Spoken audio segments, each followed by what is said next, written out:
Welcome to the Veterinary Marketing Podcast, where it's all about helping your veterinary practice attract, engage, and retain clients. Broadcasting a new podcast every Monday from sunny Southern California, here's your host, Brandon Bashirs. Hey there, everybody. Welcome to episode number 167 and a half of the Veterinary Marketing Podcast. In this episode, we are going to talk about what's the difference between brand and brand equity, and why is that important? So let's jump into today's podcast. But before we start, I want to mention a few things first. If you haven't done so already, be sure to subscribe in iTunes or Google Play. And if you could do me a huge favor, please leave me an honest review in iTunes. I would very much appreciate it. Let's talk about brand and brand equity and what are the differences between that. So brand, everybody knows what a brand is, right? Brand is what distinguishes you from other companies. And typically this is a logo or a company name or things like that, right? So Apple and like Microsoft brands. We have brands that they have value because of what people associate with brands. But I think that a lot of times what people get wrong is that they think brand says something about the brand, right? So if you want to be expensive, if you want to be valuable as a brand, how do you do that? And typically, you have better service, better offering of products, or you position yourself in a way so that you're premium.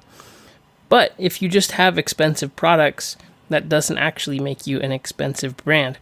What people look for when they buy things from you in your veterinary practice, they're looking to see, especially depending on what your brand messaging is who you're going to be attracting into your practice. But it's extremely important to focus on what your brand makes somebody feel. And that's what brand equity is. So what does my brand make me feel as a pet owner? I'm sorry, what does your brand and your practice make me feel as a pet owner? Are you a discount place that just wants volume, high volume, low cost services? There are people that serve that, right? So what does that say in brand equity about the pet owner? It says that I am a value-minded person and I value price above everything else.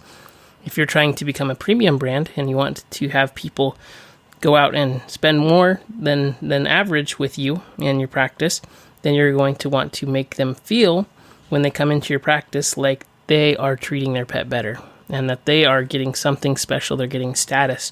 They're getting exclusivity. They're getting care. They're getting something that is above and beyond normal. I hope that makes sense, but it's very important to consider that. That's what brand equity is. And brand equity is what allows sunglass companies to sell basically the same product at a huge variance in price. You have, $5 sunglasses that you can buy at the gas station, or you can buy sunglasses for tens of thousands of dollars from Coach or whatever. I don't know. I don't buy those expensive sunglasses.